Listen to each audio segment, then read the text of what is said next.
Greetings and salutations, everyone. My name is Ange Kirchhoff, and welcome to my YouTube channel. Today, we're talking about my rest of season rankings for the 2021 fantasy football season. And the reason why I wanted to talk about my rest of season rankings today was in order to answer your guys' questions. You know, in the last couple weeks, I have seen the question of, Ange, which of these two players would you rather have rest of season? Whether it is in the comment section, via live streams, the Discord server, or even DMs. I've seen this question multitude of times, and I, of course, wanted to go ahead and address it in an all-encompassing fashion to go ahead and talk about my top 36 running back rankings, top 36 wide receivers, and top 16 quarterback and tight end rankings for the rest of the 2021 fantasy football season. Like I typically do, of course, I rank them in a half PPR and in a 4-point per passing touchdown sense in order to kind of meet everyone in the middle, whether you do play in a full PPR or a standard format, again, meeting in the middle via half PPR. And the reason why I wanted to go ahead and present these first and foremost is to answer your questions, to get you guys my opinion and my perspective as to how I think it's going to all kind of pan out rest of season.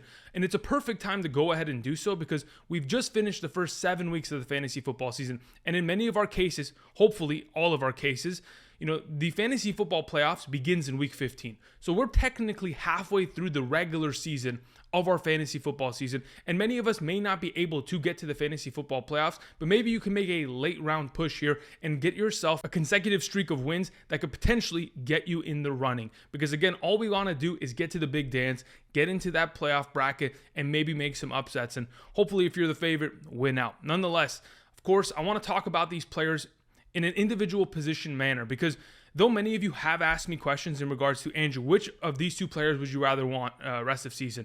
And one's a running back, one's a tight end. One's a running back, one's a wide receiver. One's a quarterback, one's a running back. The cross-contamination of player positions often is difficult to answer. But the reason why I believe it's difficult to answer is mainly because, of course, there are a multitude of variables that need to be taken into account in comparison than just talking about a singular position. Because right now, first and foremost, if you can look to the left side of the screen, I'll tell you who I prefer rest of season at the running back position. It's clear as day right there, top down. But in terms of a flex position, which of the three, running back, tight end, wide receiver positions I prefer, the variables of what your team looks like. For example, if you're going to give away a running back, what is your running back depth going to look like going forward? If you're going to go ahead and give a tight end away and yes, improve your running back position, is it going to help you rest of season, or is it going to potentially hurt you that you're going to have to go after waiver wire tight ends every single week and stream them in hopes that they can get you more than 6 points?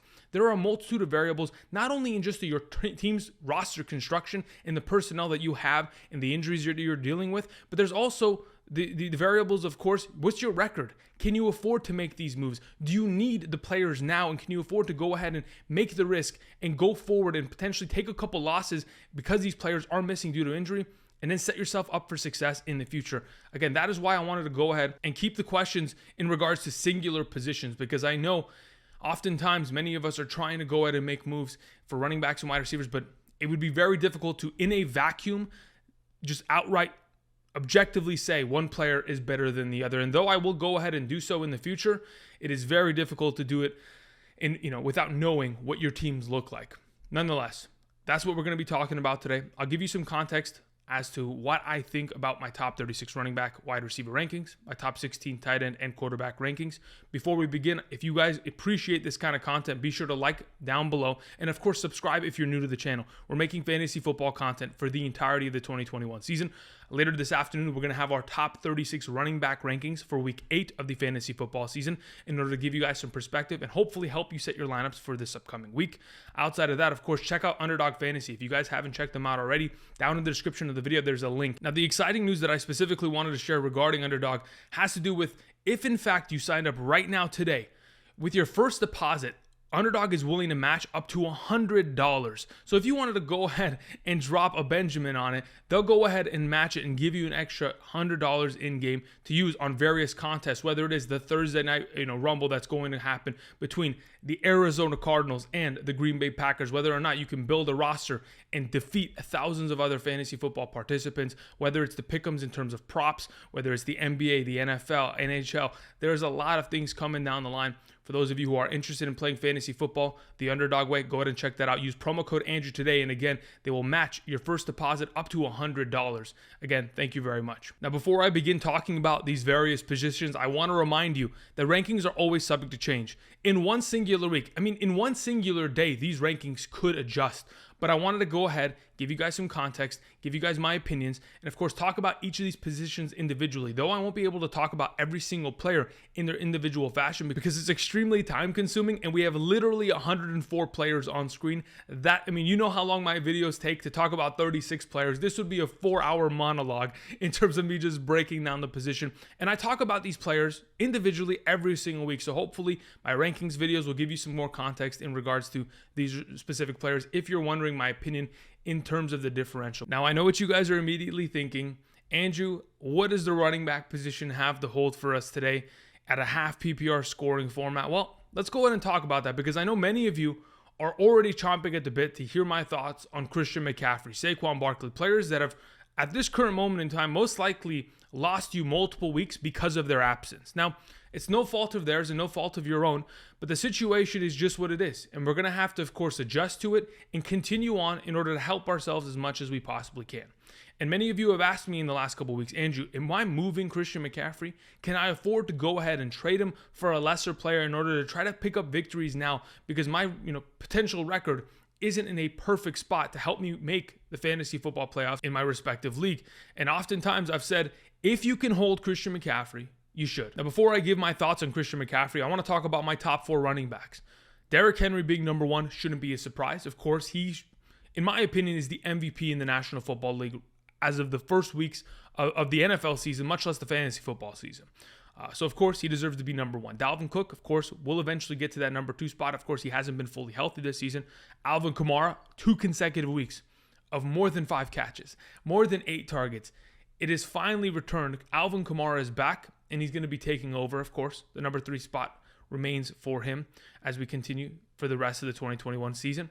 Austin Eckler has been playing out of his mind as he is pretty much filled into that Christian McCaffrey role of being a running back that, though he is undersized, is going to get a bunch of receptions out of the backfield and, of course, is going to dominate because he's given the goal line work and the offensive line looks great and the offense is producing. Now let's get to number 5. Christian McCaffrey and what his potential looks like rest of season. I have him at number 5 because I do expect him to potentially miss week 8 and then return in week 9. And if and when he does, it should be the Christian McCaffrey show rest of season. Let's think about what this backfield has done.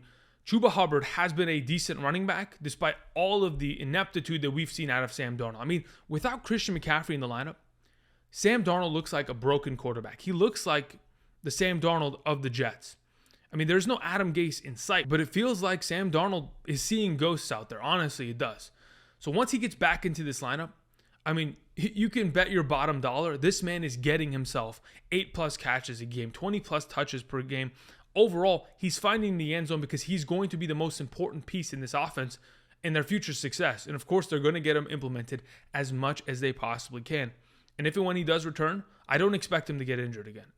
And not only am I not anticipating that, I'm expecting him to dominate the league and go back to being Christian McCaffrey of old. And though the team may not give him those upside touches and they may get Hubbard more involved in order to sustain, some of the, of course, hits and the wear and tear of the season for Christian McCaffrey's body, and it won't let him exceed and get into that top 3 conversation rest of season.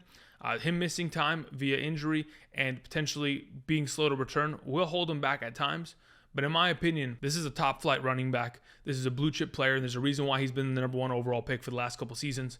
And I think he's going to be great once he returns. Now, of course, we got the Ezekiel Elliott's, the Najee Harris, the Jonathan Taylors. These are running backs that are just averaging 20 points per game. They are just dominating as of late, and they're not stopping anytime soon. We have the Nick Chubb, of course, with Kareem Hunt out for at least the next 3 weeks, maybe even more time. I've heard some conversations and I've seen some beat writers even say that there could be an even more extended period of time in which he's going to potentially miss. Even once he comes back off of the injured reserve, he may end up missing a couple weeks after that. Nonetheless, that's up to what the heck happens with this calf injury and the rehab regarding that. But Nick Chubb should be able to dominate. And then we have Saquon Barkley. The Saquon Barkley situation is very interesting. And though many of you are in a position where, yes, you drafted him with the risk of him potentially not being the same, once he finally got to being the Saquon Barkley of old, putting up a 27-point performance in a half PPR against the Saints defense, unfortunately the next week rolls his ankle on a Dallas Cowboys defender. Nonetheless, if Devontae Booker's coming out here and Devontae Booker's putting up 12, 14, 17 fantasy points in given weeks, what do you think Saquon Barkley is going to do? when he comes back into this offense. I mean, he's obviously going to dominate because he's a next level running back. And now that he's been given a couple more weeks to rest that knee, of course he's going to come back fresh. And of course he's going to be a vital part and the main focal point of this offense. And that's why I see him as a top 10 back rest of season. As we move on to the next tier of running back, we have Aaron Jones, DeAndre Swift, James Robinson, Darrell Henderson, Joe Mixon, Leonard Fournette. Players that, as of right now, very easily can put up 20 plus points in a given week, but are averaging that 15-point range. These are guys that are going to and have already proven that they can be sustainable RB1s in your given, team. And though we've already mentioned 10 other guys prior to these, players that are already just dominating the National Football League, these are players that have very easily outproduced their expectations and have, in many, instances, made us look stupid in comparison to what we thought in the offseason. But we have to take into account, regardless of what we thought in the offseason of these respective players, many of these situations are reality now. And we have to go ahead and we have to progress with the reality of the situation. With the fact that James Robinson is, of course, a top 12 potential back rest of season. I have him at 13 because there's just so much talent at the position. And we have to respect the fact that Leonard Fournette, though many of us thought he'd be an RB3 at the end of the 2021 season, he has won that job outright. And I'm glad to see it. There is so much that we have to, of course, take into account and just accept as reality now, despite what we thought, just 7 weeks ago.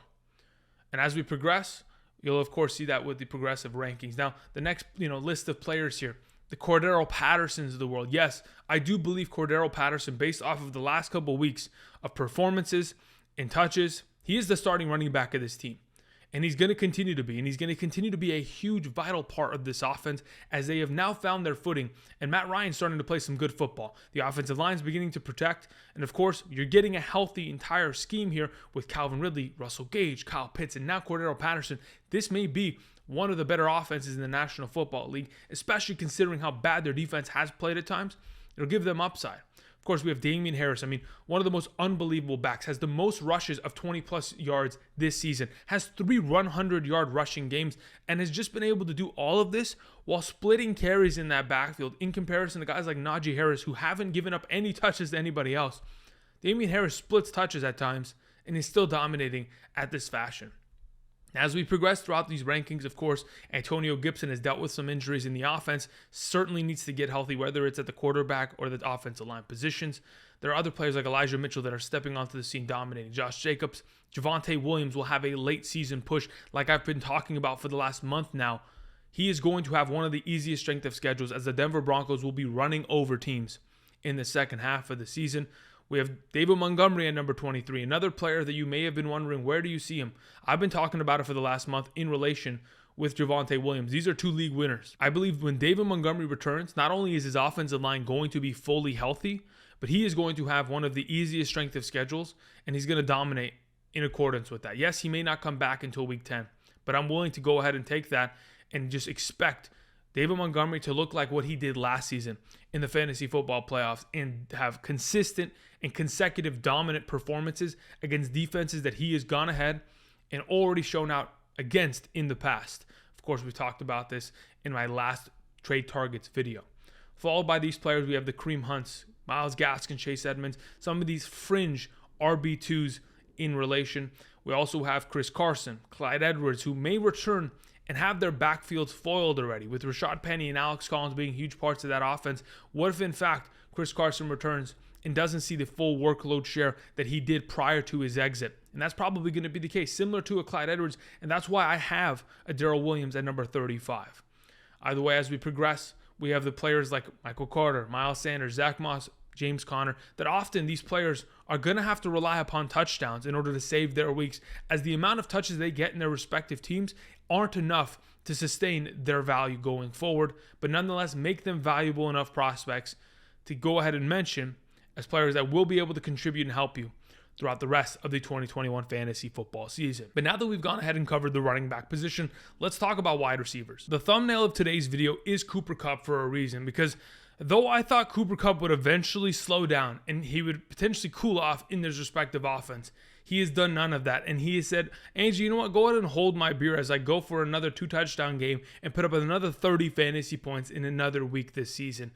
I honestly think if this offense is going to continue, as they potentially should for the rest of the season, Cooper Kupp is going to continue to be a vital part of this offense and a vital part of that red zone attack for the Los Angeles Rams. And as much as teams want to go ahead and try to stop him, it is very difficult to double team a wide receiver in the slot position. And you're going to find troubles in doing so. And if in fact that's going to be the case rest of season, I think Cooper Kupp isn't going to slow down. I think he in fact goes ahead and embraces this role, and I'm going to potentially embrace it because it is the reality of the future. Because of what we've seen thus far this season, it doesn't seem like this Rams offense is slowing down. And that's why I have Cooper at number 1. And it's followed by other players like Devontae Adams and Tyreek Hill that, of course, should be in this position, but then followed by other players that, of course, have embraced their new roles in their respective offenses and are dominating weekly. Jamar Chase, rest of season, should continue to be a monster. I mean, many of us in the offseason thought to ourselves, well, Jamar Chase, he's dropping passes.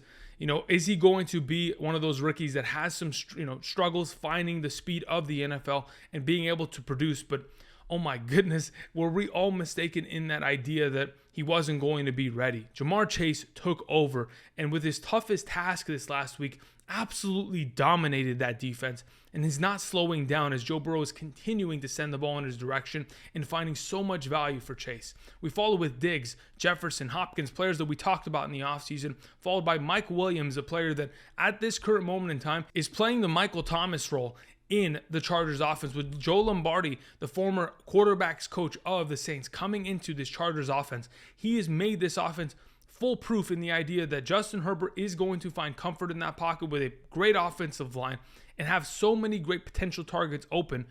I mean, Mike Williams has been dominating, and though he has had 2 very underwhelming performances in the last couple of weeks in which he played, obviously he's dealt with a little bit of a knee injury, but he's going to continue to sustain as one of the top flight wide receivers in the National Football League, as they're associated with such a great offense. And when you're the top receiver of a Justin Herbert-led offense, like we saw last season with Keenan Allen, of course, there is so much value to be had from that position.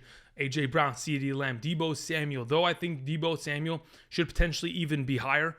The instability at the quarterback position and the, question marks that reside around Trey Lance and what he'll potentially be able to produce at the quarterback position, considering he has a lot to learn in terms of course, being a rookie and inexperienced. And from what we've seen from any of these other rookie quarterbacks, it is a very tough potential transition into the NFL. Of course, Deebo Samuel, with my expectation, of course, Trey Lance taking the starting role in the next couple weeks, of course, has a little bit of a dip. But Deontay Johnson, Calvin Ridley, Mike Evans, Terry McLaurin, DJ Moore, Marquise Hollywood Brown, Chris Godwin, DK Metcalf, though he sits here at 19, it mainly has to do with the fact that I do expect Russell Wilson to return. And if and when he does, he will dominate and he will get back to being the full DK Metcalf we know. And though he only caught 1 pass on Monday Night Football for 84 yards and a touchdown, I always mention he is a player that is capable of such things. And regardless of who's at the quarterback position, he will continue to be capable of those potential upside plays because of how much talent he has and how much that's going to overcompensate for the deficiencies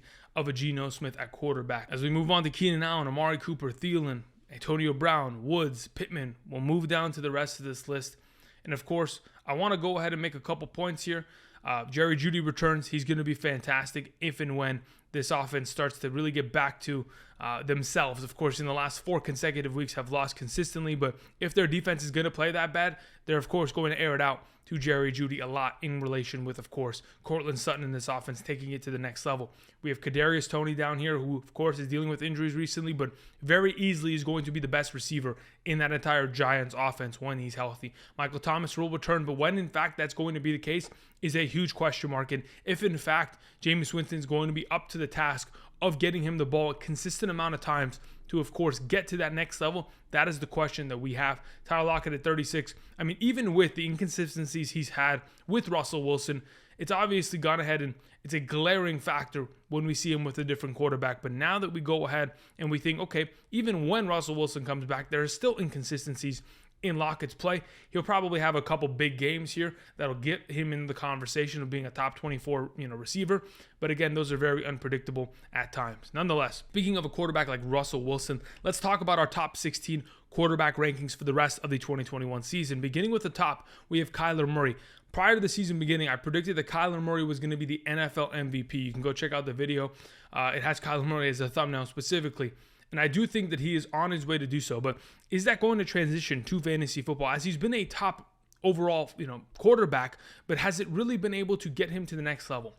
When I think about his specific statistics, the fact that he's not running as much, but he has been able to throw the ball better than he ever has in his entire career. Thus far, in 7 games, he has thrown 17 touchdowns. I mean, you go back to last season, was only able to throw 26 total touchdowns the whole year.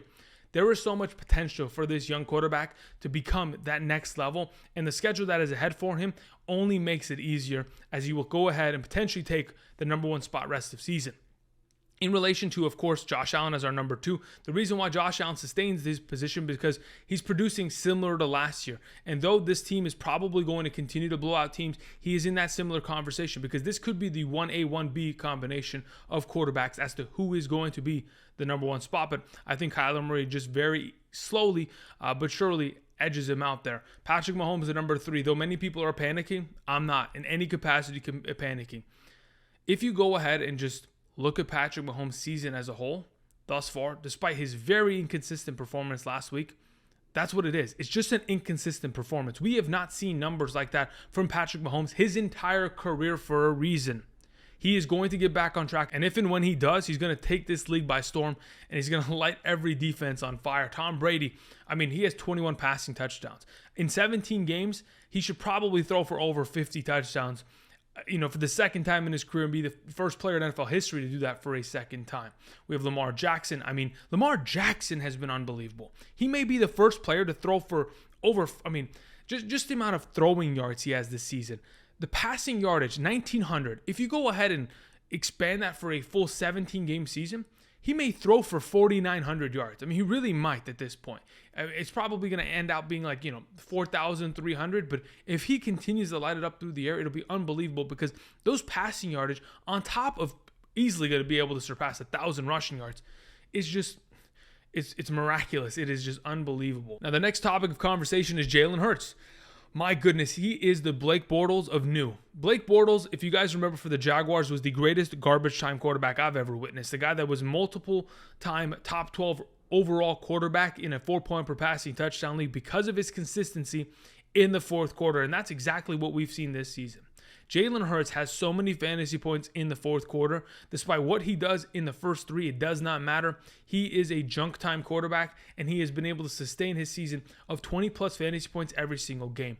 Dak Prescott's on an MVP season. Justin Herbert, Matthew Stafford, unbelievable, and they're playing up to what we anticipated, if not better. Then we have Joe Burrow, who is just taking the league by storm and has led his Bengals to being one of the top teams in that AFC. Of course, followed by Aaron Rodgers, who has taken a little bit of a backseat this year, considering the offense isn't as potent without the offensive line help, without as much potential upside here in this upcoming season. Yes, they're winning games, but there's always regression in the following season after your MVP year. Nonetheless, we have Kirk Cousins, Derek Carr, Ryan Tannehill, Matthew Stafford, and then when in fact Russell Wilson returns, even with the games that he will be missing, I expect him to catch up to these players and of course be a top flight quarterback like he always has been in his entire career. I mean, this is the first injury he's ever sustained that has missed a game. I mean, he didn't miss a single game in his entire career since coming into the league. He's been a top 12 quarterback in fantasy every single season of his career.